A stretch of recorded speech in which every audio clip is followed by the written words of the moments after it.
Rasulullah SAW berpesan kepada Abi Dzar, "Ya Aba Dzar, la an ta'dzuru fata'allam ayatan min kitabillahi khairun laka min an tusalli mi'ata raka'ah.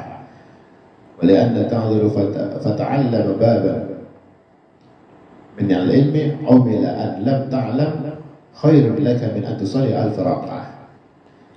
Wahai Abi Dzar, kata Nabi SAW, sesungguhnya engkau berangkat pagi hari untuk mempelajari satu ayat dari kitabullah, hal itu lebih baik daripada apa? Daripada bagimu melaksanakan sholat 100 rakaat. Dia membahas ilmunya Allah walaupun apa? Walaupun satu ayat, itu lebih baik. Dan apabila engkau berangkat pagi hari lalu untuk mempelajari satu bab ilmu, baik diamalkan atau tidak diamalkan, maka itu jauh lebih baik bagimu daripada melaksanakan sholat sunnah 1000 rakaat. Jadi kalau satu ayat kita pelajari, itu kalau kita menerapkannya dalam konteks ilmu, kita tahu, kita paham satu ayat, maka Allah akan menjadikan derajat itu jauh lebih baik daripada 100 rakaat. Tapi kalau satu bab, Allah jadikan lebih baik majlis itu daripada 1000 rakaat. Diamalkan atau belum diamalkan?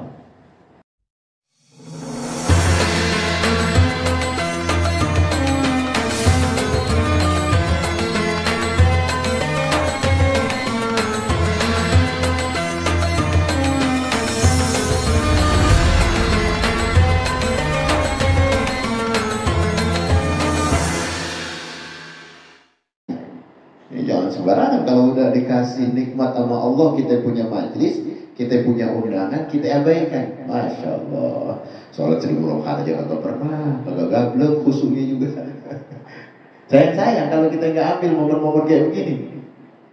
Ngebahas satu ayat aja yang dia paham dalam majlis ya, bukan ente paham diri-dirian, bukan. Ini kelebihannya majlis. Bukan ente baca diri-dirian, ente paham, enggak. Jadi kita memahami itu ada kita, ada guru, ada yang lain. Apalagi kita dan guru. Ini bentuk rahmat dari Allah. Karena di dalam majlis itu pasti yang hadir bukan kita doang. Yang kita bahas di awal. Karena para malaikatnya ikut hadir, jin-jin juga yang pada tahu ikut hadir, yang pada pengen merasakan nikmatnya taman surga, nimbrung. Maksudnya di situ. Makanya jauh lebih baik daripada 1000 rakaat. Satu bab full kita bahas. Misal tentang wudu, bab itu kita bahas. Ketika kita paham, kita terapkan, ataupun belum kita amalkan, itu lebih baik. Subhanallah. Makanya nikmat banget sebenarnya kalau kita paham ilmunya, kalau kita paham makna hikmah daripada majlis. Orang-orang soleh dimanapun mereka berada, selalu yang dibahas itu ilmu. Ente duduk sama siapa aja? Coba ente datangin orang-orang soleh. Dia nggak mau jauh. Dia nggak mau jauh, omongannya itu dari hal-hal yang menyia-nyiakan.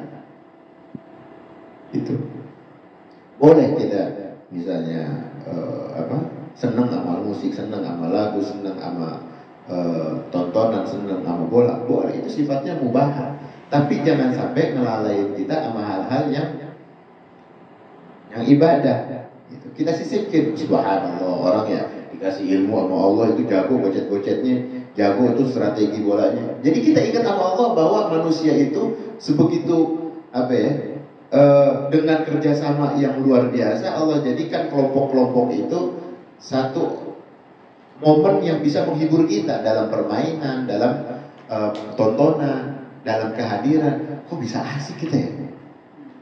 Padahal ini nggak banget juga jadi hisab kita. Gitu.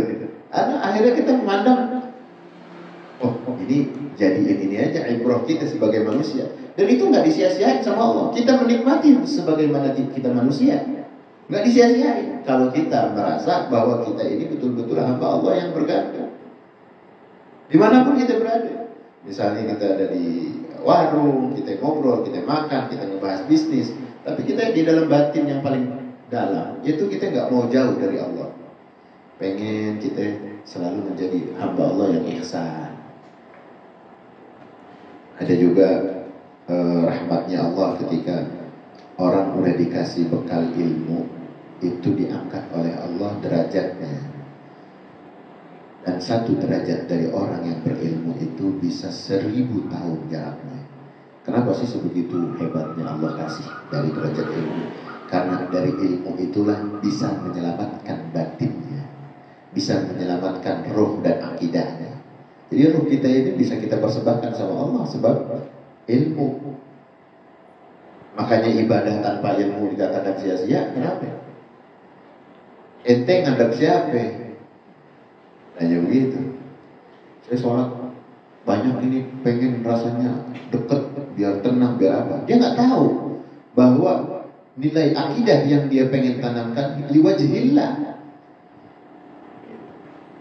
Yang dia pahami cuma ngikut-ngikut. Katanya sih biar bikin dia tenang, biar bikin kita tenang. Kalau dia melakukan itu tanpa ilmu terus-terusan, apa yang terjadi? Ngeluh dia. Capek. Apaan yang kita dapat ini? Ya Allah, akhirnya menghujat Allah. Apa yang kau berikan kepada aku ya Allah? Nah, itu gara-gara apa? Gara-gara tanpa ilmu. Kalau ente dibandingin dia, wah kalah ya. Jidatnya apa hitam? Tekan mulu lagi sini. Ditekan apa hitam, ketekan. Iya. Bajunya sampai lusuh, bolak-balik pergi ke masjid. Tapi tanpa ilmu, akhirnya jadi kebelakang.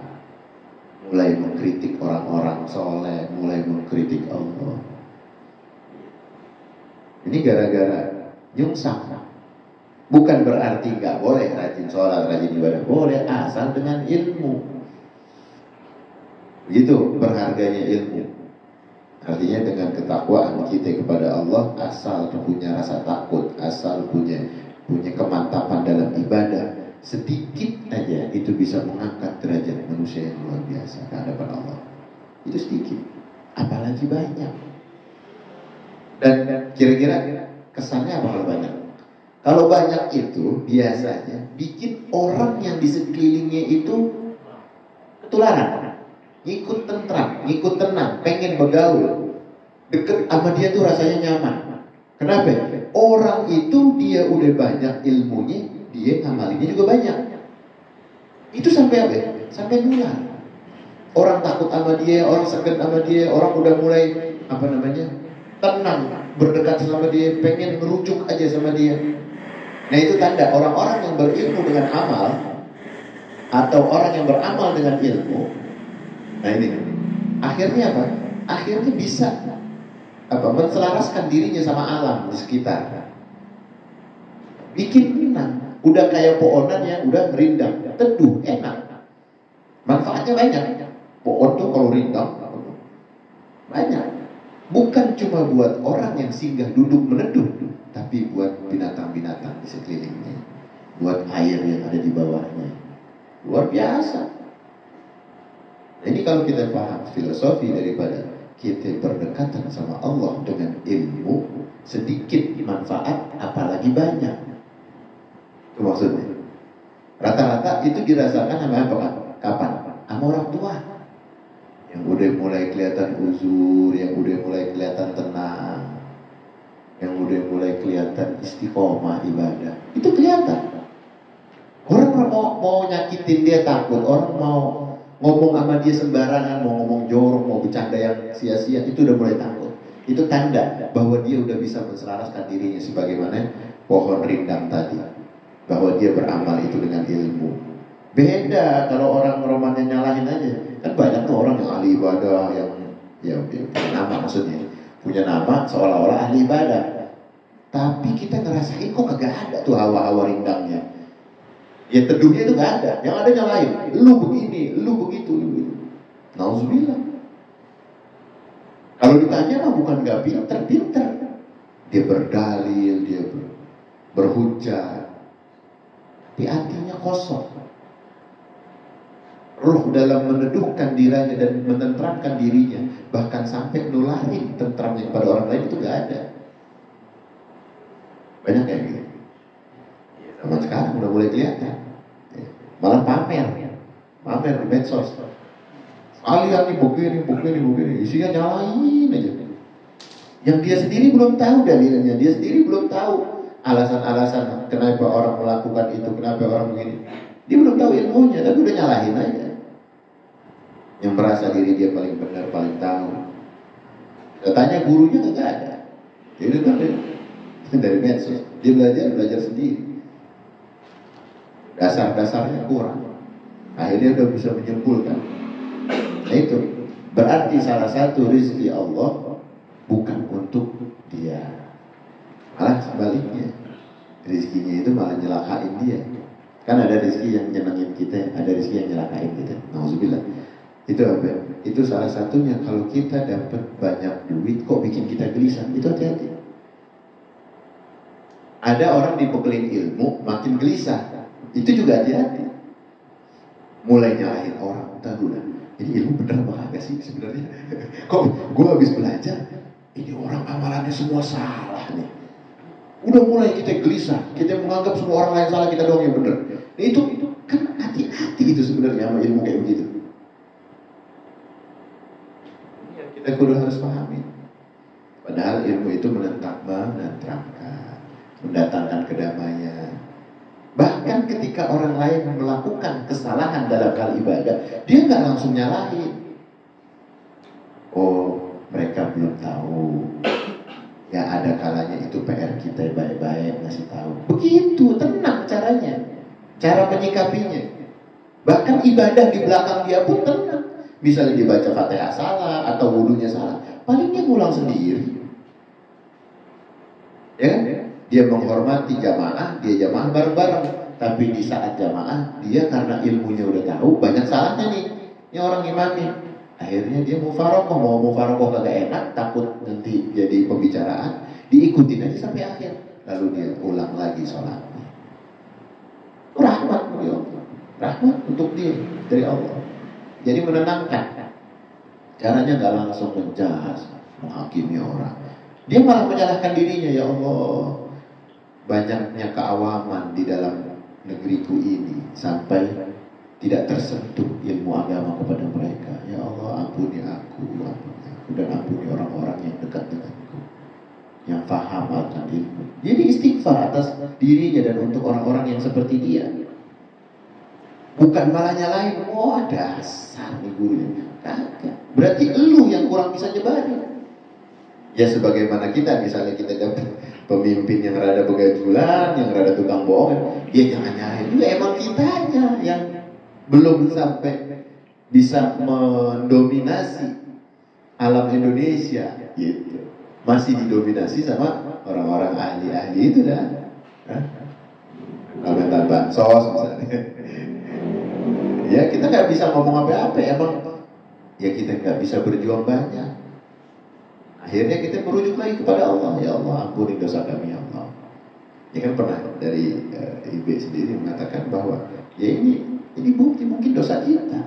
Kita dapat memimpin yang begini, dapat begini. Jadi jangan cuma bisa nyalahin ya.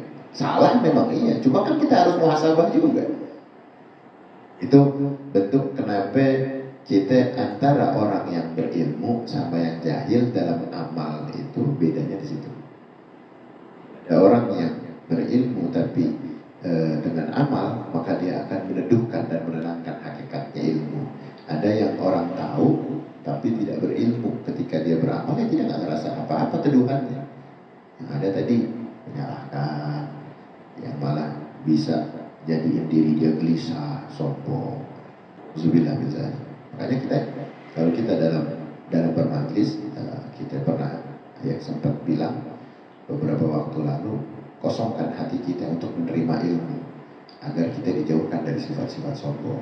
Jangan mentang-mentang tahu, aku udah tahu ini mah, aku udah tahu itu mah. Ya, kosong aja. Sama kita ketika majelis di hari Jumat, ya, kita kosongin diri kita untuk memetik ketakwaan, pesan-pesan takwa, supaya kita termasuk orang-orang yang bisa disirami sama apa?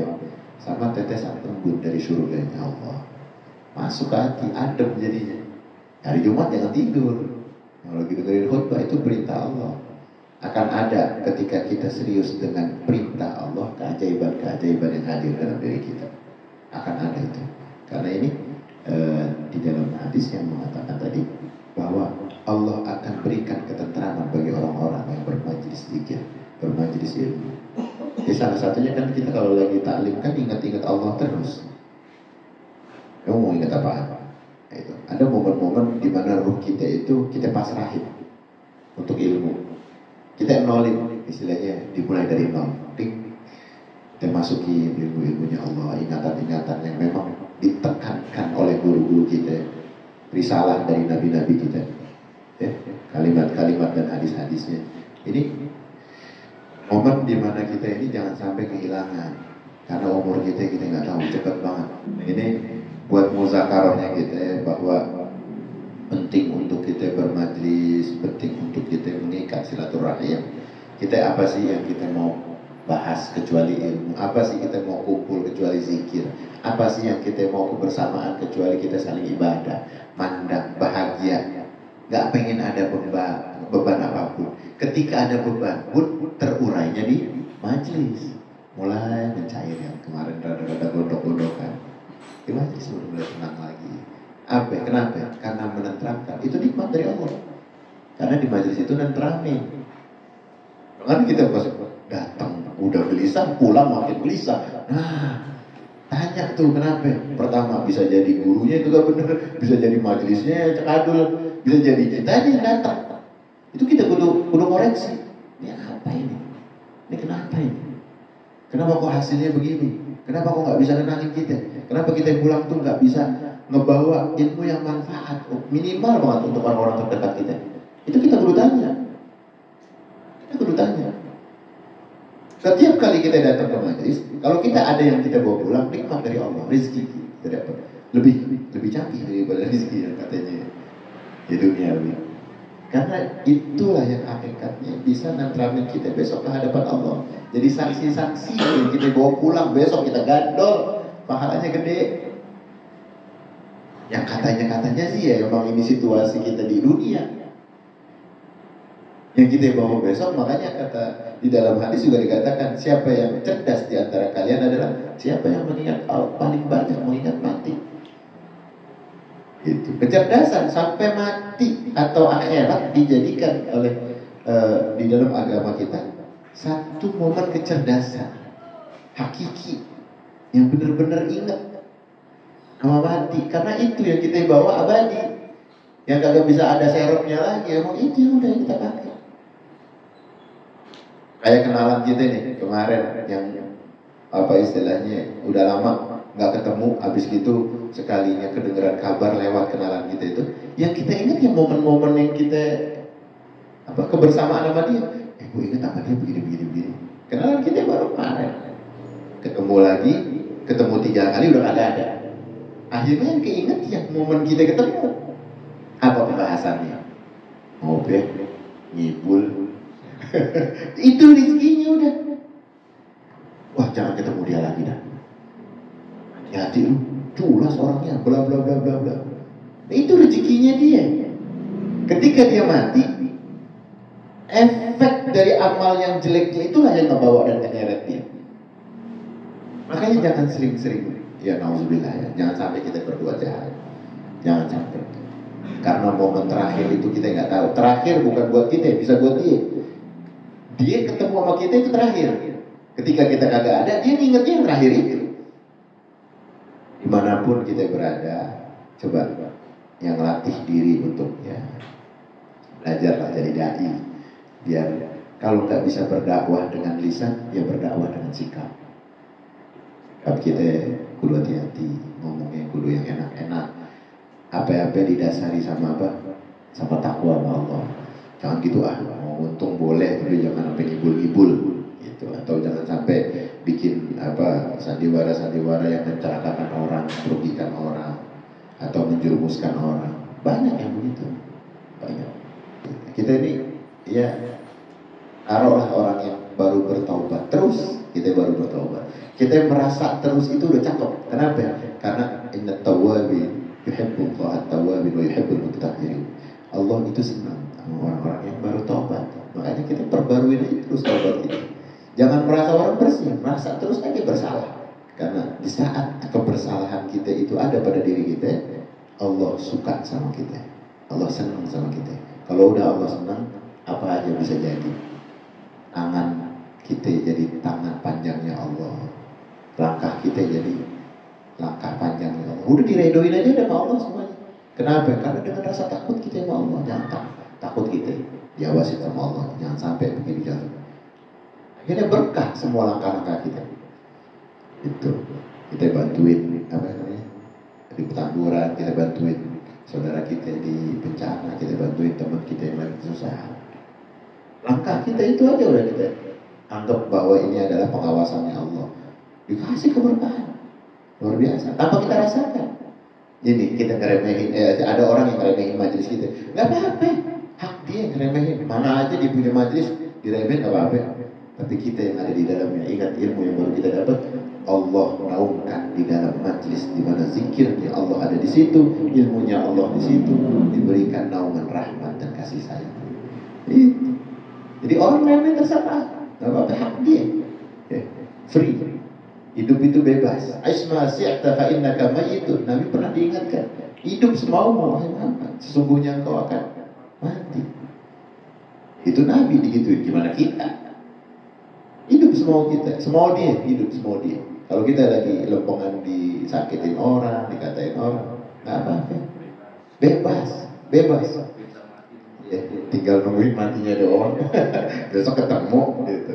Jadi momen-momen yang Anda bilang tadi, bahwa memorial tentang kehidupan kita pada ta'aruf kita seseorang itu menjadi saksi amal ibadah. Kalau kita ketemu sekali di mana ya? Di terminal, ketemu sekali di mobil, ketemu sekali di stasiun. Kalau memori kita baik tentang orang itu akan menjadi amal soleh buat kita. Itu aja. Siapa ya orang-orang yang pernah kita sabak di Cianjur kemarin? Apa balik lagi kita? Belum tentu. Apa mati? Belum tentu kita balik lagi ke sana. Belum tentu. Tapi kesan kita dan kesan mereka itu yang akan menjadi saksi kita. Dan itu mudah-mudahan dijaga sama Allah dan dikekalkan. Itu kita minta. Takut itu brojol di tengah jalan. Takut dengan sombongnya kita, dengan ujubnya kita. Takut. Dengan rasa takut itulah Allah jaga. Makanya kita bekali ilmu, kita bekali zikir, kita bekali majlis. Nyenengin diri kita terus aja di dalam majlis. Makanya hiburan kita tuh sebetulnya bukan di bioskop doang. Di sini nih kita kumpul, nyenengin ruhiyah kita. Gitu. Ya mudah-mudahan kita makin semangat. Ya. Mudah-mudahan kita makin istiqomah. Kalau ada teman-teman kita yang lagi kurang sehat, coba jadi satu tubuh sama kita. Kita udah harus belajar. Ya, teman-teman kita kan udah pada pulang di sebagian. Tinggal cerita kita doang nih, kapan nyusul. Kita nggak tahu. Nah itu berpangku tangan yuk bareng-bareng. Misalnya kita mau ngebantu, mau ngeramein majelis, mau apapun sifatnya kebersamaan itu, jangan diri-diri, jangan. Bareng-bareng biar enak, masuk surga itu enak bareng-bareng. Nikmat ibadah enak bareng-bareng, bantu temen enak bareng-bareng. Ada yang senang apalagi, ada yang dapat rezeki. Syukuran bareng-bareng. Nah itu nikmat Allah kasih rezeki kita bisa nularin menjadi teduhan yang manfaat. Yaitu jangan sampai momen-momen kita itu hilang. Kalau kita pernah metik hal yang baik, kok kita lupain tempat di mana kita metik? Itu kita ingat minimal sama doa. Kalau ada uzur syar'i, ya tafadhol, silakan. Tapi kalau nggak ada uzur syar'i, ini sayang-sayang.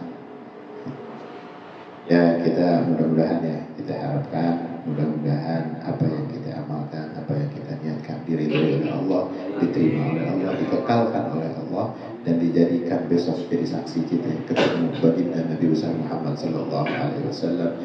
Billahi taufiq wal hidayah. Wassalamualaikum warahmatullahi wabarakatuh.